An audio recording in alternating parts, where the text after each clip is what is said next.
अवधूत चिंतन श्री गुरुदेव दत्त श्री स्वामी समर्थ। आज एक सत्य घटना जी ऐकल्यावर भगवंताची तळमळ करते। चला तर मग सुरू करूया। दिनांक 1 नोव्हेंबर 1979, वेळ रात्री 1 वाजता, स्थळ तिरुपती मंदिर। संपूर्ण तिरुपती शहर आणि भगवान श्रीमन नारायण स्वतः झोपले होते आणि ती खूप शांत रात्र होती।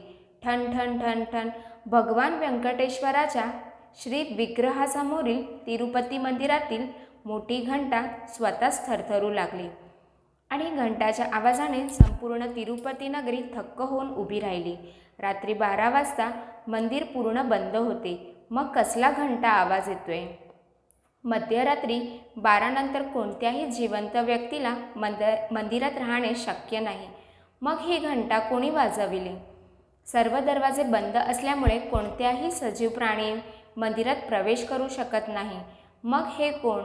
मंदिराचे मुख्य कार्यकारी अधिकारी श्री PVR.K. प्रसाद यांच्या डोळ्यात अश्रू आले, कारण फक्त तेच समजू शकले की तो फक्त घंटाचा आवाज नव्हता, तर देवस्थानच्या वरून जप याचा यशाचे संकेत देवाने दिले होते। सर्व देवभक्तांनी हा प्रसंग अत्यंत भक्तिभावाने ऐकावा। ही अलौकिक दैवी चमत्कारिक घटना 1979च्या नोव्हेंबर महिन्यात घडली। 1979 तिरुपती भागात भीषण दुष्काळ पडला होता। दक्षिण पूर्व मान्सून पूर्णपणे अपयशी ठरला होता। गोगर्भम जलाशय, जो तिरुपतीमधील पाणी पुरवठ्याचा मुख्य स्रोत आहे, जवळपास कोरडा पडला होता। जवळपास असलेल्या विहिरीही जवळपास कोरड्या पडल्या होत्या। तिरुपती ट्रस्टचे अधिकारी प्रचंड तणावाखाली होते।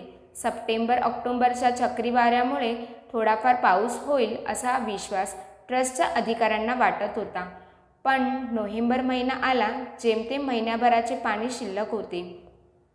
पावसाची शक्यता नसल्याने हवामान खात्याने स्पष्ट केले होते। सरकारांनी हार मानली होती। मंदिरात दर्शनाला मनाई करण्याशिवाय दुसरा पर्याय ट्रस्टकडे उरला नव्हता। दर्शनास मनाई म्हणजे दर्शन व पूजा अनिश्चित काळासाठी बंद करणे। पाण्याअभावी मंदिरात दर्शनाला बंदी घालण्यात आली आहे हे भाविकांना कसे सांगणार? असा टोळा विश्वासाचे जीव घेत होते, पण दर्शन थांबवण्याशिवाय पर्याय नव्हता। पाखंडी आणि मूर्तीपूजेच्या विरोधकांचा आनंद शिगेला पोचला होता। नास्तिक आनंदाने उड्या मारत होते। वर्तमानपत्रात बातम्या आल्या की जो देव आपल्या तीर्थक्षेत्रात पाण्याची व्यवस्था करू शकत नाही, तो देव भक्तांना कसा आशीर्वाद देणार? सनातन धर्माचे अनुयायी उघडपणे अंधश्रद्धाळू आणि सनातन धर्माला अंधश्रद्धा म्हणत होते। धर्माभिमानी अनुयायी रडत होते। त्यांचे अश्रू थांबत नव्हते। आणखी काही दिवस उलटले तरी पाणी पुरवठ्याची व्यवस्था नाही। अचानक घाबरलेल्या ट्रस्टींना जाणीव झाली आणि त्यांनी वेद आणि शास्त्रांचे महान अभ्यासक आणि तिरुपती ट्रस्टचे सल्लागार श्री उल्पुलई गणपती शास्त्रीजी महाराज यांच्याशी संपर्क साधला। विश्वस्तांनी महाराज श्रींना विचारले की या गंभीर परिस्थितीवर वेद आणि शास्त्रामध्ये काही उपाय आहे का? श्री गणपती शास्त्रीजी महाराजांनी उत्तर दिले की वेद आणि शास्त्रामध्ये या जगाच्या आणि अलौकिक सर्व समस्यांचे निराकरण आहे। महाराज श्रींनी विश्वस्तांना वरून जप करण्याचा सल्ला दिला। पूर्ण समर्पण, भक्ती आणि श्रद्धेने केलेले तरच विधी फलदायी होईल, अन्यथा नाही, असे महाराज श्रींनी विश्वस्तांना सांगितले। एकाच पैशाच्या विश्वासाने कमतरता देखील संपूर्ण विधी अयशस्वी करेल। विश्वस्तांनी वरून जाप करण्याचा निर्णय घेतला आणि दूरदूरच्या विद्वानांना आमंत्रणे पाठवली। गेली वेळ खूपच कमी होता आणि ध्येय खूप मोठे होते। केवळ 10 दिवसांचा पाणी पुरवठा शिल्लक होता। नामस्मरणाचा शुभ मुहूर्त 1 नोव्हेंबर रोजी होता। तेव्हा प्रचंड समस्यांनी विश्वस्तांना घेरले।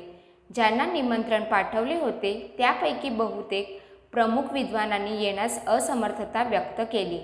काहींची तब्येत बिघडली होती, काहींचा घरीच मृत्यू झाला होता, मरण, सूतक, काही लोकांना काही समस्यांचा सामना करावा लागला, तर काहींना काही समस्यांचा सामना करावा लागला।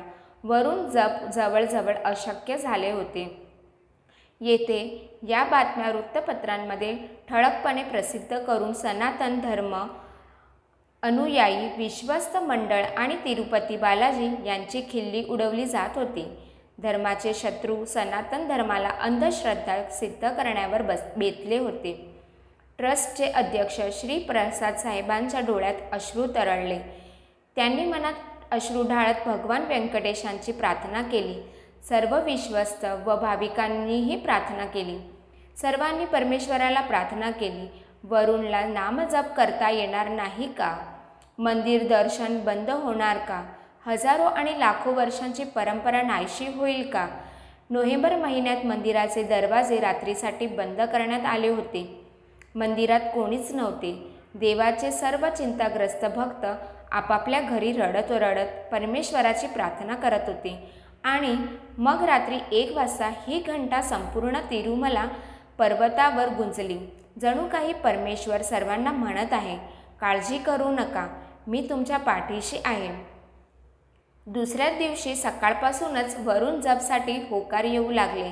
असमर्थता व्यक्त केलेल्या विद्वानांच्या होकाराच्या बातम्या येऊ लागल्या. पुन्हा 8 नोव्हेंबर ही शुभ मुहूर्त निश्चित करण्यात आली. कर्मकांडाकडे पाठ फिरवणारे विद्वान पूर्ण ताकदीनिशी विधीत सामील झाले. वरुण जप ही अतिशय कठीण वैदिक प्रक्रिया आहे, जी 3 दिवस चालते. पहाटे 3च्या सुमारास सुरू होते. यामध्ये काही विद्वानांना पुष्करिणी तलावात तासनतास छाती खोलवर बसून मंत्रोच्चार करावा लागत असे. कोणी देवाच्या अर्चा मूर्तींना अभिषेक करायचे, कोणी यज्ञ आणि होम करायचे, तर कोणी वेदांचे पठण करायचे. 3 दिवसाची ही अत्यंत कठीण वैदिक प्रक्रिया पूर्णाहुतीच्या 4थ्या दिवशी सहस्त्र कलशाभिषेक सेवा भगवान श्री व्यंकटेश्वराला अर्पण करायची होती. हा विधी 3 दिवस चालला. अंतराळात सूर्यनारायण पूर्ण तेजाने चमकत होते. ढगांचा मागमूसही नव्हता. देवाच्या भक्तांची घोर निराशा झाली होती आणि ते मनातल्या मनात देवाची प्रार्थना करत होते. प्रभूच्या अर्चा देवतांना पुष्करिणी तलावात स्नान करण्यात आले आणि नंतर श्रीवरी मंदिरात येण्यात आले. धर्मनिरपेक्ष पत्रकार आजूबाजूला उभे राहून हा कार्यक्रम पाहत होते आणि हसत होते, तर पाखंडी लोक विधीतून पाऊस पडतो का अशी चर्चा करत होते. हे कुठेही घडते का? ही कसली अंधश्रद्धा आहे? ट्रस्टचे अध्यक्ष श्री प्रसाद साहेब आणि ट्रस्टी मनातल्या मनात विचार करत होते, आम्ही काय गुन्हा केला आहे? परमेश्वराने आमचा आक्रोश का नाकारला? आता आपण जगाला आणि स्वतःला कोणता चेहरा दाखवू? इतक्या श्री प्रसादाच्या कपाळावर पाण्याचे 2-3 थेंब पडले. घामाचे थेंब असावेत असा विचार करून तो मोठ्या निराशेने मंदिराकडे वाटचाल करत राहिला. पण तेवढ्यात आणखीन 5-6 थेंब पडले. त्यांनी डोकं वर केलं तेव्हा आकाशात काळ्या पाण्याचे भरलेले ढग दिसू लागले आणि गडगडाट आणि विजांचा कडकडाट झाला. 2-3 सेकंदात जोरदार पाऊस सुरू झाला. एवढ्या पावसामुळे सर्व लोकांना उत्सव मूर्ती घेऊन मंदिराकडे धाव घ्यावी लागली. तरीही सर्वजण डोक्यापासून पायापर्यंत भिजले. लक्षात ठेवा, पाऊस फक्त तिरुपतीच्या डोंगराळ भागात पडला. आजूबाजूच्या भागात पाण्याचा एकही थेंब पडला नाही. गोगर्भम जलाशय व परिसरातील विहीर काठोकाठ भरून वाहू लागल्या. अभियंत्यांनी लगेच येऊन वर्षभर पाणी पुरवठ्याची चिंता नसल्याचे सांगितले.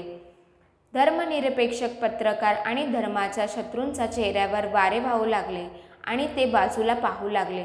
लोकांचे डोळे पाणावले होते. भक्त जय जयकार करीत उभे राहिले. ही घटना सर्वांसमोर घडली आणि हजारो पत्रकार आणि प्रत्यक्षदर्शी यांचे पुरावे आहेत, पण ते दडपण्यात आले. सनातन धर्माचा या प्रचंड विजयाचा कथा दूरचित्रवाणी, सिनेमा आणि सोशल मीडियावर कधीच गायल्या जात होत्या, कधीच गायल्या जात नाही. व्यंकटाद्री संस्थानम ब्रह्मांडे नास्ति किंचन, श्री व्यंकटेश सर्व देवता ना भूतकाळ ना भविष्यकाळ, जय भगवान व्यंकटेश. तर स्वामी भक्त हो, अशी आहे ही व्यंकटांची चमत्कार. तर तुम्हाला हा व्हिडिओ कसा वाटला तो नक्कीच कमेंटमध्ये कळवा आणि जर आवडला असेल तर लाईक करा, शेअर करा आणि सबस्क्राईब केलं नसेल तर सबस्क्राईब करायला विसरू नका. श्री स्वामी समर्थ. जय व्यंकटेशाय.